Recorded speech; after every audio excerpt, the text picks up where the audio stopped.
Hello, friends. Today's in the series of learning sequential circuits, the topic of discussion is resistors. So, before starting the discussion on resistors, let's understand what is a sequential circuit. Then we will begin with learning more about the resistors part.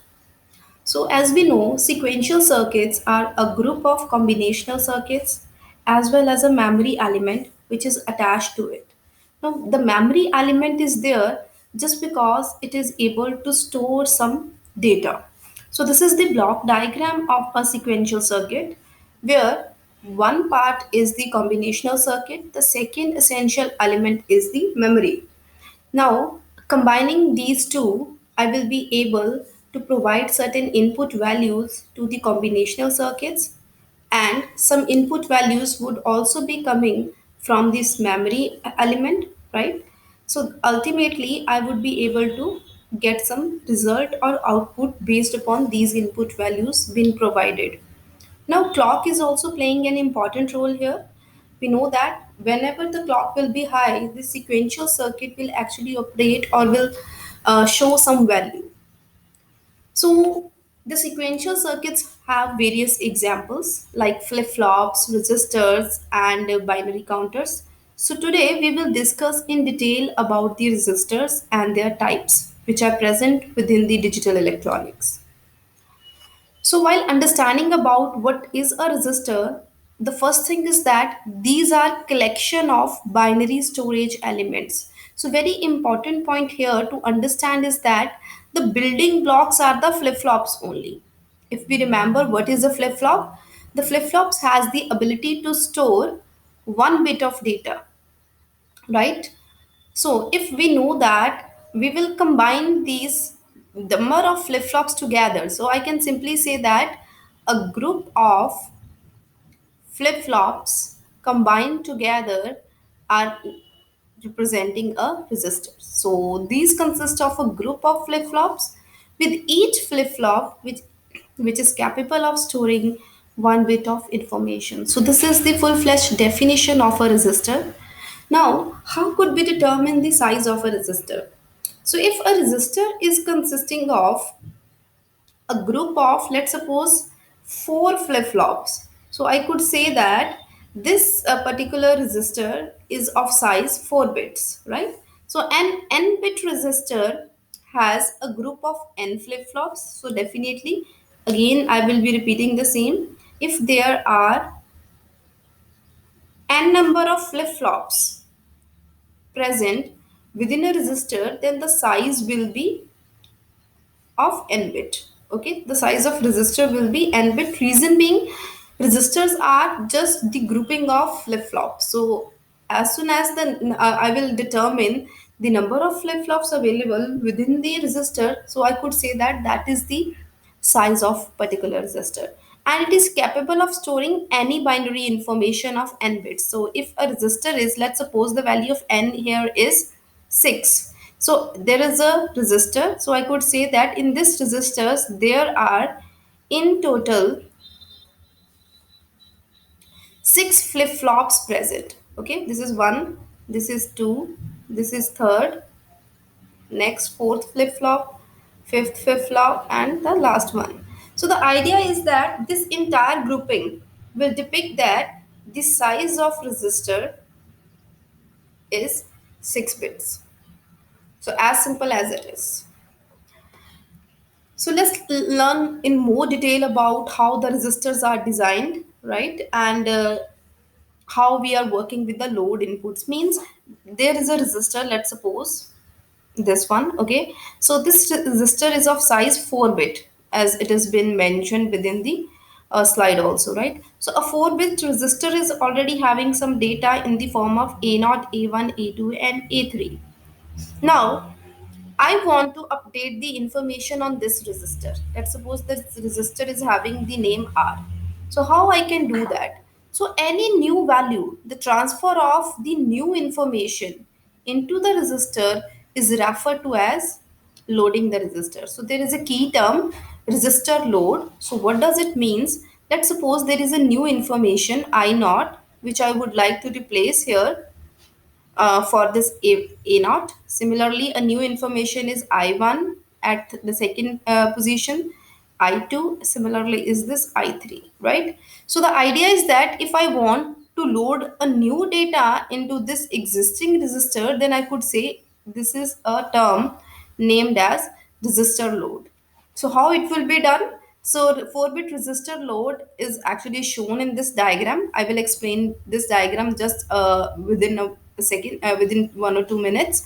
So the clock inputs will receive the clock pulses at all times. So this is very important to understand. As you can see here, each and every register. So these are the flip flops. D flip flop I am using. So if we know the application of D flip flop is also known as data flip flop, right?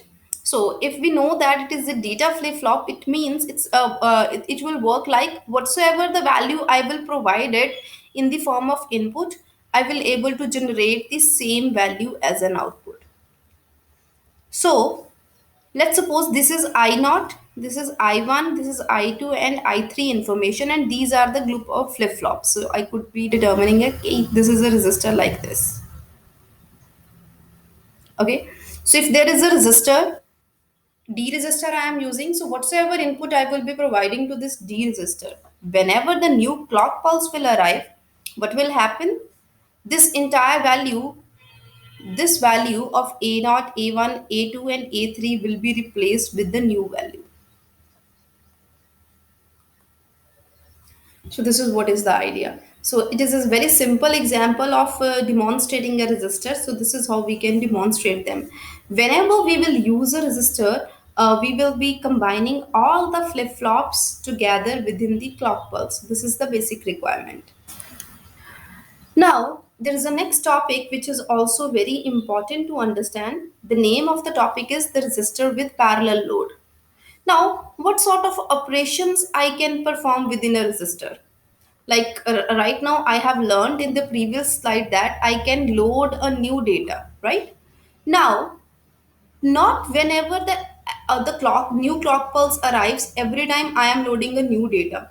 This is never a case. Okay, sometimes whenever a new clock pulse arrives, I am making no change in the data, means whatsoever is present within the resistor, that will again remain within that particular resistor. So this is what we are going to learn with this parallel load example. The parallel load simply means that whenever the clock pulse will came, this data will be updated within at a single point of time. It is not the case like first of all D naught will be active. Let's suppose this is the new input that I would like to have here, then D1 will active. Actually this entire process will work in parallel. This is what is the mean. Simultaneously the data will be transferred within the resistor.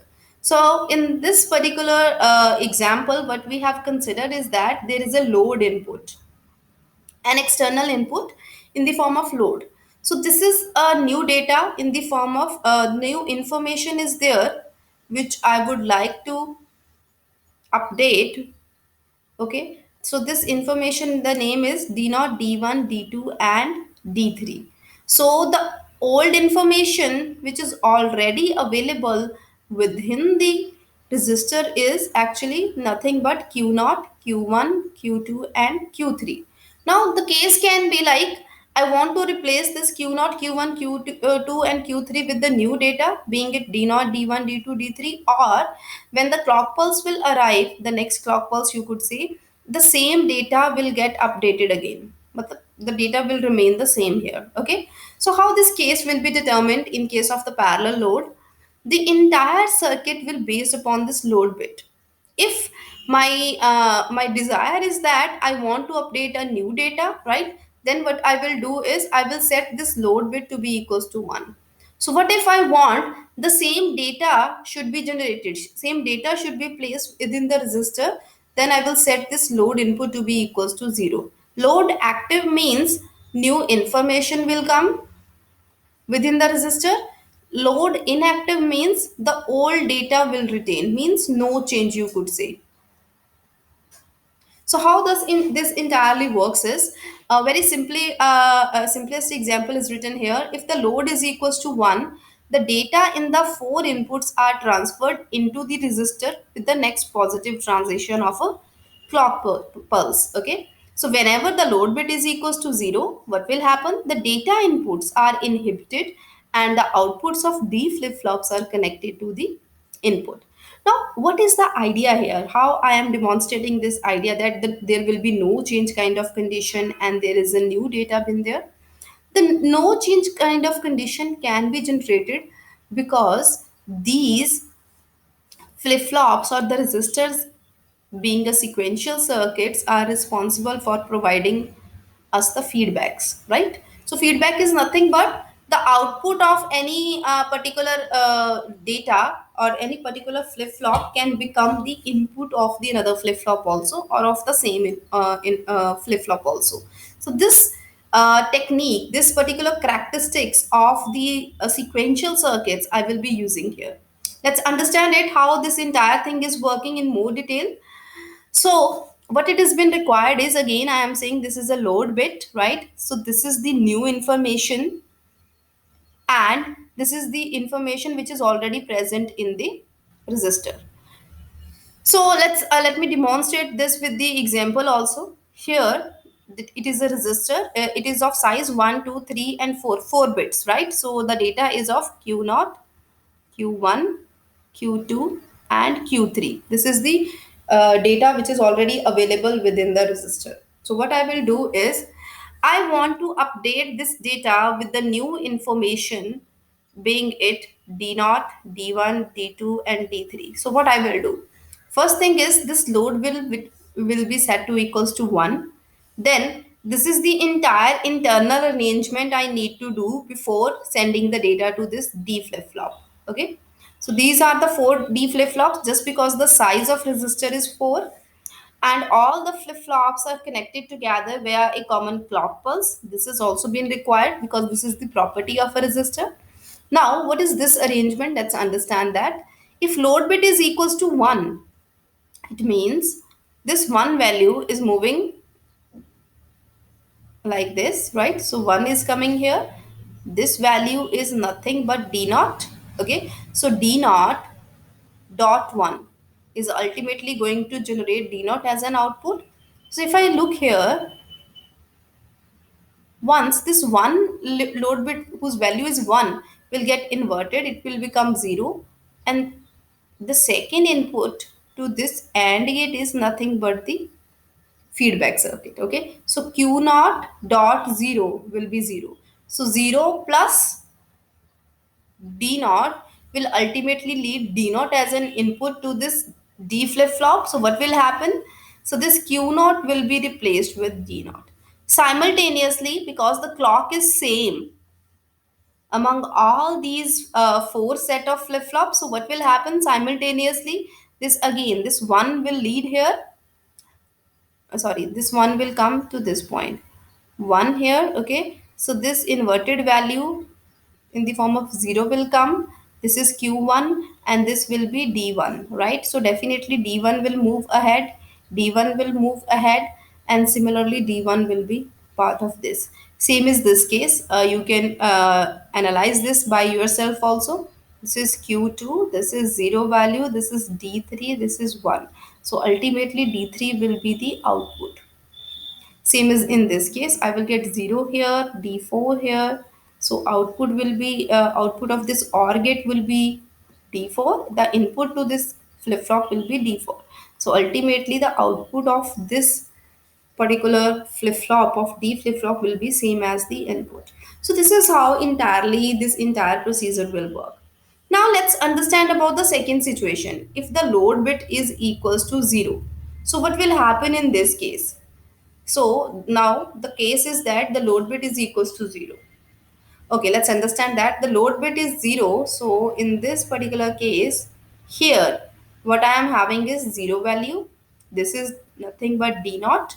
So this load bit, once been getting into naught, will become equals to 1. So here I am having Q naught. So Q naught dot 1 will lead me Q naught, and D naught dot 0 will lead me for a zero output, right? So ultimately q naught and q naught again will get updated, means data will be updated with the same information.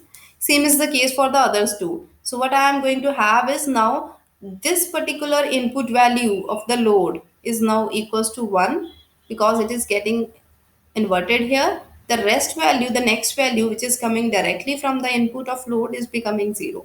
So ultimately I will have q0, q1 here, q1 here, and q1 will be updated here. Same is for the next case, q2 and q3. So far in this resistors with the parallel load, what we have learned is that a common clock pulse will be responsible for updating the data parallelly, okay, into this what you could say that into this arrangement. So this is how a 4-bit resistor with parallel load works. Now come to the next point, the shift resistor. So resistors, when we talk about the resistors exist in various forms because these are the main storage elements where we are actually storing the data. Like if I am saying the memory, in the memory the data is stored in the form of resistors. So this concept is very important concept in order to analyze the functionality of the resistors. So there is another kind of resistors also. We call them as shift resistors. Let's suppose there is a value in a resistor. The value is 0, 1, 1 and 0. So I want that this data should be shifted towards. There is a new input 1. I want to shift it on this particular position. So what will happen? This 1 will come here, this 0 will be shifted ahead, 1 will be shifted ahead, 1 will be shifted ahead. Now the data is new here. So where this 0 will go? This will be simply got discarded. So this is how the shift resistors work. Any input can be generated from the any side. It could be generated from the left side, it could be generated from the right side. And we are also aware that the inputs always came in the form of either 0 or 1, right? So let's understand the shift resistors in more detailed manner here. So, what are the shift resistors? As I'm saying, a resistor capable of shifting its binary information in one or more directions, right? So, definitely in one or more directions, then I would be naming this particular component as a shift resistor.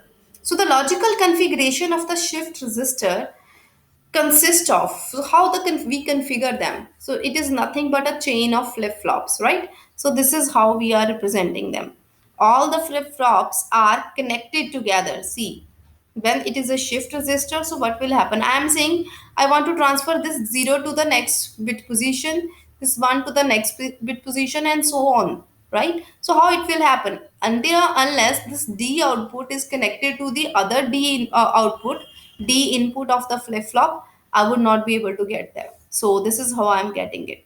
So this new information which I wanted to inject into these flip flops, how I will be naming them as a serial input. So serial input determines what goes into the leftmost position during the shift. So it is not always the case that it should be always starting from the leftmost. Serial input can be any kind of input. So this is a typical example of a shift resistor. You could say that this is shifting the data towards the right hand side. So it is a right shift right, or right shift resistor. That's why the serial input is injected from the left side, so that the entire data should be shifted towards the right. So the ultimately, so the serial output will be the output that we are generating. Okay, so here is also the serial input is taken from the output of the rightmost. So this is just the in case when we are using the shift right operation. So this will happen. Otherwise, this is a simple shift resistor. I can provide the serial input from this side also, or from this side also.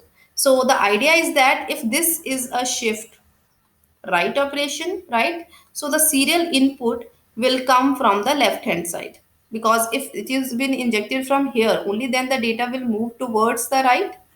So if there is a shift left operation, so how the things will work?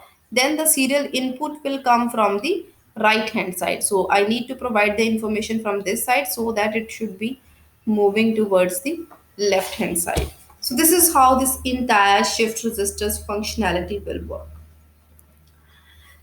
So next topic is the bidirectional shift resistor. So this is something which is very much important to understand, the bidirectional shift resistor. So the idea is that, as in the previous slide, I was explaining that the operation can be done in the right manner or in the left manner, right?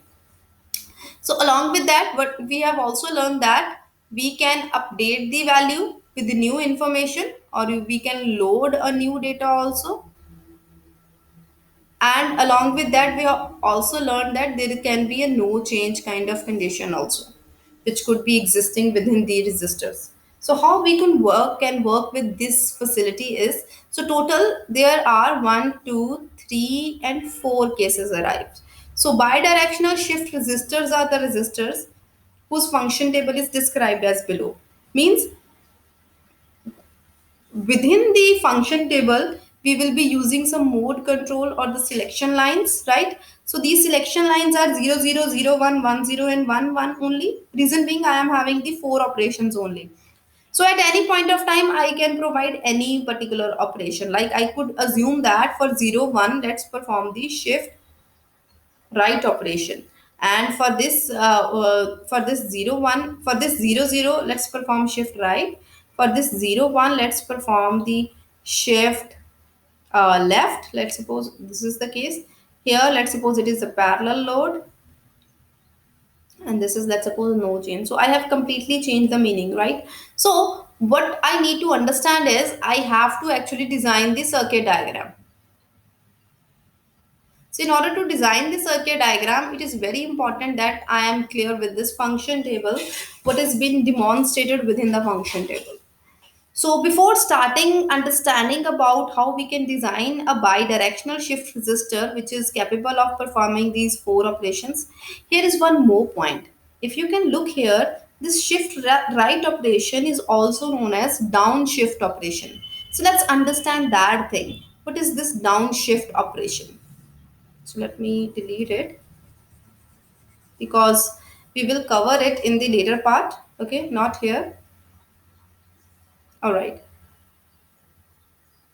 So shift right means what? Shift right means I am having a data 0 1 0 1. Okay. So in case of shift right, what I need to do is I need to inject a serial input.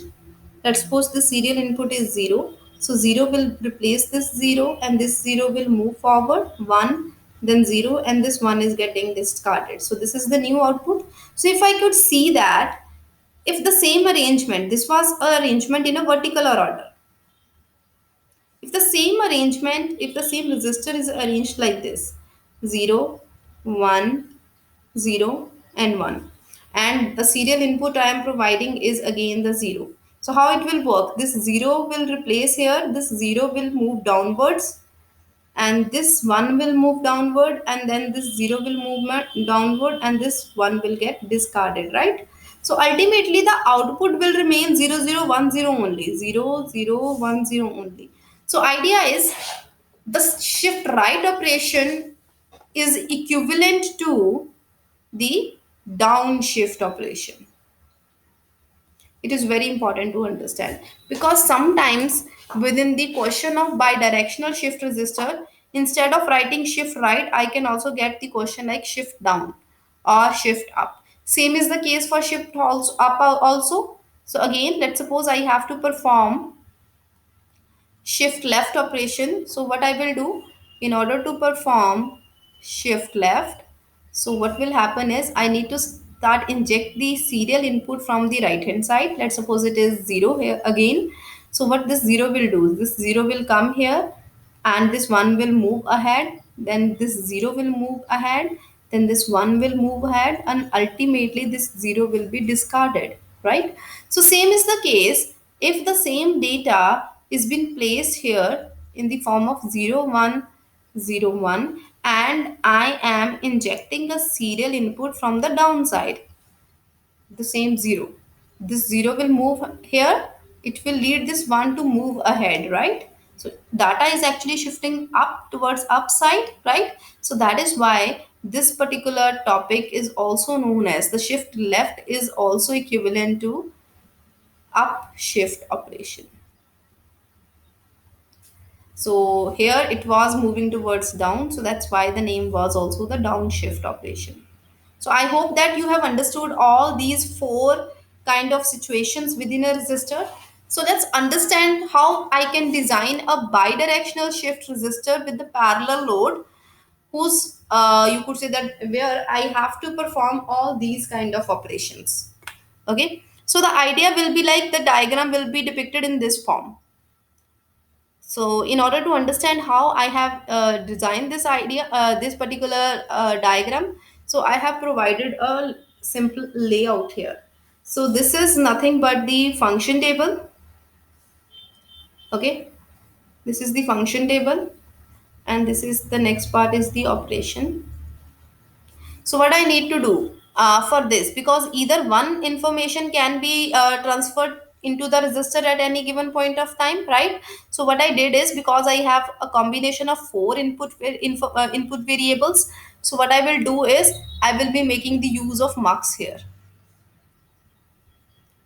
So the mux with the size 4 cross 1, because I am having four possibilities here. So what I will do is this 0 0 is representing the 0th position, 0 1 is representing the first, 1 0 is representing the 2, and this 1 1 is representing the 3. So guys, the way I am going to demonstrate the idea, this is, if you will design the idea with the same demonstration, then your question will never get, you could say you will never get wrong in performing any operation. Okay, so what I did is, so this is the 4 cross 1. So definitely I know that two selection lines are required. That's why the combination are 0 0 0 1 1 0 and 1 1. Okay. So all these selection lines are attached with these four different multiplexers. Now the reason behind these four multiplexers is that I am using a 4-bit bidirectional shift resistor. Okay, so it is like A naught, A1, A2, and A3. So 4-bit is there, so it means four flip flops are required for this particular data. So in order to get these four flip flops, how I could provide them the input? So input will definitely come from here. So if I would be able to resolve this point, that which input is to move forward, right, then I would be able to determine the result in an easiest way. So that's why this entire thing is done. Okay, so let's understand it in more detail. If the value of selection lines is 0 0, so this 0 0 will move to all the multiplexers.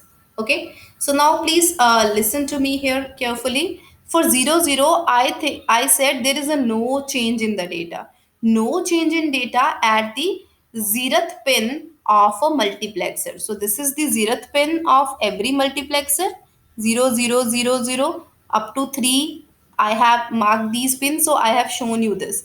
If it is 0 0, it is 0th pin to be selected. If it is 0 1, first pin is to be selected, second and third pin of a multiplexer. Okay, so here is the point. I say no change in the data. So in order, no change means whatever is the output of, or whatever is the data already available within the resistor, the same data I will be considering here as an output. So this is how I will get that. तो जब भी 0 0 select हुआ, what will happen? This 0th pin, the first number of pin in the multiplexer will get activated. It will deliver the result A naught here. This A naught will become the input of this D flip flop. So ultimately, no change in the data will be there. Same is the case for all, because there is a clock pulse attached to each and every flip flop, which means that the data will be loaded in a parallel form. Okay, so this is the second case. For the 0, I will attach it. Then here also to the 0 I will attach it, because all the selection lines S0 and S1 are getting the 0 0 value at the selection lines. Okay, so on the 0th pin, what I will be having is no change in the data. So what is happening when I am getting 0 1? So in case of 0 1, the case will be something like I need to perform the shift right or down shift operation. Okay, So this is something very important to understand. Whenever I we have to perform the shift operations, so we also need know that there are some serial inputs or external inputs required, right? So in case of shifting the data towards downward or right side, what I need to have is I need to perform this operation on the first pin of the multiplexer, number one pin of the multiplexer, okay? And secondly, first thing is that I have to apply a serial input here, okay? So let's suppose I have done. So what I need to do, this serial input being it 0 or 1, this should be replaced here on this A naught, and I want this A naught to move towards the downward direction, right? So how this A naught will move towards downward, when I will take this value of A naught from here and will add it to the first number of the multiplexer. Very simple concept, don't get confused. This one is already filled with the serial input of the operation, okay? So this actually will come here and this will lead this a naught to move towards the down direction. So what will happen, this a naught will come from here. So just because I don't want to complicate the circuit, I am using the same line. From here only I am changing the value. Same is the case for here. Now this a naught came here, so where this A1 will go towards down direction. So again, starting from here only, you will also be using the same value, okay? This A1, and I will attach it to the first part. Now A2 will move ahead because A1 has already been here. So how this will happen? Again,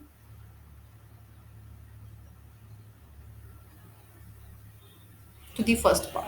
So exactly what happens here is, this was A0, A1, A2, A3. I injected a serial input here. So what this serial input do? The serial input was replaced with this A naught, and this A naught move ahead towards the right, then A1, then A2. Okay, so this is how this entire thing happens. So what if there is a third condition, which is depicting the result like at the second pin, you have to perform shift left operation. Shift left or up shift operation, one and the same thing. Now the value here is 1 and 0, right? So for 1 and 0, what will happen? I need to start from the downside. So this will be the serial input provided from here. So what will happen? This serial input, once been selected for this 0 1 value or 1 0 value, it will move ahead and it will be replaced here with this new serial input over this particular A3.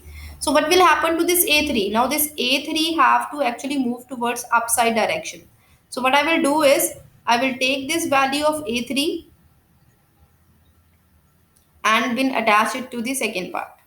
Okay, same is the case. What will happen? The A2, A3 is coming here now. So what will happen? This A2 now, this A2 value should move towards the up direction here. So what I will do for this? So I will simply take the same path, okay, and then will provide to the second value the same data.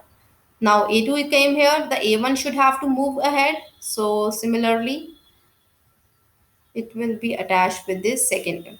So ultimately what will happen? At this I will get A1 and this A naught will get discarded. This is how the shift left operation will be performed. Again, I am demonstrating it here.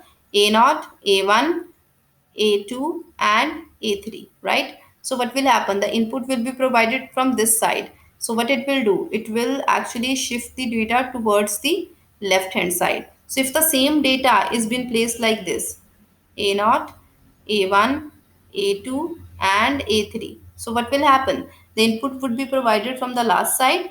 It will lead the data to move towards the upside. So this is how this entire operation will function. So now we are left with the very last topic, the last input part, okay? So which is nothing but the parallel load, or you could say that a new information that we want to punch, right? So that will be reflected at the third pin of the multiplexer. So we are only left with that. So what I will do is to this third pin, let's suppose this I naught is the new information that I want to attach. Similarly, this is I1. Similarly, I2, and the last here is I3. Okay. So as soon as the S naught and S1 will receive the value 1, 1, so all the value of selection lines will become 1, 1, 1, 1, right? So what will happen is, in that case, the third pin of the multiplexer will got selected, and what it will do is it will proceed with the data, new input data, and the D input will provide the I naught as an output. Same is from here, I1 and I2 and I3. All right. So this is the entire circuit diagram of how we can design a bidirectional shift resistor with a parallel load. The basically this is how this entire diagram will look like.